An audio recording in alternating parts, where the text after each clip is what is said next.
Hello dear students, कैसे हैं आप सभी। आप यहाँ देख पा रहे होंगे मैंने यूनिट 1 प्रजनन या यूनिट 1 जो है रिप्रोडक्शन आपकी क्लास 12th की, इसके ऑब्जेक्टिव क्वेश्चंस को कवर किया हुआ है। सबसे पहले हम कवर करेंगे इस वाली यूनिट से पादप प्रजनन या प्लांट रिप्रोडक्शन।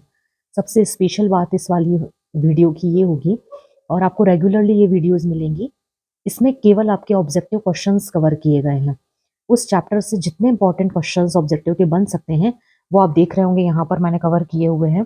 इस तरह से बहुत सारे क्वेश्चंस और उनसे रिलेटेड कॉन्सेप्ट आप क्लियर करेंगे। आइए सबसे पहले कंटिन्यू करते हैं। Embryo sac is the polygonum type of, या पॉलीगोनम प्रकार का भ्रूणकोश होता है कितने केंद्र की? 8 न्यूक्लियर, 16 न्यूक्लियर, 32 न्यूक्लियर और नॉन ऑफ दिस। 8 केंद्र की, 16 केंद्र की, 32 केंद्र की। तो हमें बहुत अच्छे से पता है भ्रूणकोश जो होता है वो 7 सेल्ड और 8 न्यूक्लियस होता है। ये बहुत इंपॉर्टेंट क्वेश्चन है, कई बार बहुत अच्छे अच्छे एग्जाम्स में ये क्वेश्चन पूछा गया है। इसका करेक्ट आंसर हो जाएगा 8 न्यूक्लियस। फिर डबल फर्टिलाइजेशन या दोहरा निषेचन किसने खोजा या किसने खोज करी थी? तो इसका करेक्ट आंसर है नवाज़ ने। इसे ट्रिपल फ्यूजन भी कहते हैं। एक क्वेश्चन यहाँ से और बनता है, इसे किस पौधे में खोजा गया था? तो इसकी खोज लिलियम नाम के पौधे में, लिलियम और फ्रिटिलेरिया नाम के पौधे में की गई थी। यहाँ से ये दो क्वेश्चन बनते हैं, और इसका दूसरा नाम ट्रिपल फ्यूजन या त्रिक संलयन भी है।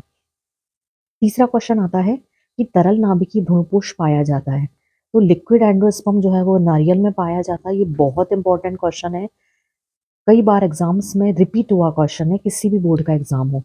इसके बाद क्वेश्चन आता है कि फर्टिलाइजेशन के बाद फ्रूट का फॉर्मेशन होता है किससे?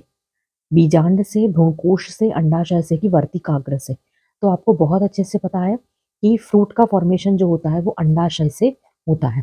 एक चीज और मैं यहाँ पे बताना चाहूंगी, जो आप फीमेल का पार्ट देखते हैं प्लांट में इस तरह से, तो ये जो अंडाशय रहता है, ये अंडाशय निर्माण करता है फ्रूट का, और फल का जो निर्माण होता है उसके बाद में फल की जो चारों तरफ की लेयर होती है वो लेयर भी ओवरी, तो जो भित्ति होती है वो फल की भित्ति भी ओवरी की जो वॉल होती है, तो ओवरी की वॉल फ्रूट की वॉल का फॉर्मेशन करती है, इस जिसे हम पेरिकार्प के नाम से जानते हैं। पेरिकार्प, मीजोकार्प और एंडोकार्प। पेरिकार्प सबसे बाहर वाली, मीजोकार्प उसके अंदर वाली, और सबसे अंदर वाली होती है एंडोकार्प। इसके बाद क्वेश्चन आता है, syngamy is discovered by. Syngamy को फर्टिलाइजेशन भी कहते हैं और इसे हिंदी में संयुग्मन भी कहते हैं। तो आप ये वर्ड याद रखिएगा हिंदी मीडियम वाले। संयुग्मन की खोज किसने करी? तो संयुग्मन को खोजा था स्ट्रॉसबर्गर के द्वारा। इसके बाद देखते हैं, क्वेश्चन आता है आफ्टर फर्टिलाइजेशन फ्रूट, सीड और एम्ब्रियो। ये बहुत इंपॉर्टेंट क्वेश्चन है। 3 अलग अलग क्वेश्चन बनते हैं। फ्रूट का फॉर्मेशन ओवरी से होता है, सीड का फॉर्मेशन ओव्यूल से होता है जिसे बीजांड कहते हैं, और एम्ब्रियो भ्रूण का फॉर्मेशन ओवा सेल या अंड कोशिका से होता है फर्टिलाइजेशन के बाद में। इसके बाद ये हिंदी में भी और इंग्लिश में दोनों में कवर किए हुए हैं मैंने, आप देख सकते हैं। दोनों मीडियम वालों के लिए क्वेश्चन रहेंगे। Outer layer of pollen grain is made up by sporopollenin. तो उसके बाद में inner layer of pollen grain, मतलब जो पराग कण होता है, पराग कण 2 स्तरों से मिलकर के बना होता है। बाहर वाले को एक्साइन कहते हैं, अंदर वाले को इंटाइन कहते हैं। बाहर वाला स्पोरोपोलिन का बना होता है, अंदर वाला पैक्टिन और सेल्यूलोज का बना होता है। यदि एक जर्मपोर पाया गया है तो ये मोनोकोटिलीडॉन का बीज होता है, एक बीजपत्री का, और यदि इसमें 3 बीज छिद्र पाए जाते हैं, जनन छिद्र, तो यह द्विबीजपत्री का बीज होता है।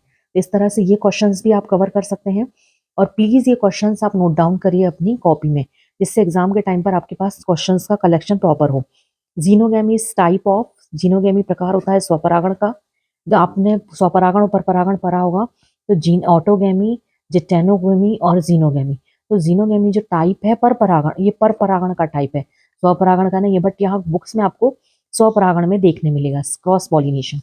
फिर सत्यफल का निर्माण होता है, याद रखिएगा कोई भी प्लांट में यदि ओवरी से फ्रूट का फॉर्मेशन हो रहा है, ओवरी से फ्रूट का फॉर्मेशन हो रहा है, तो वो ट्रू फ्रूट या सत्यफल कहलाता है।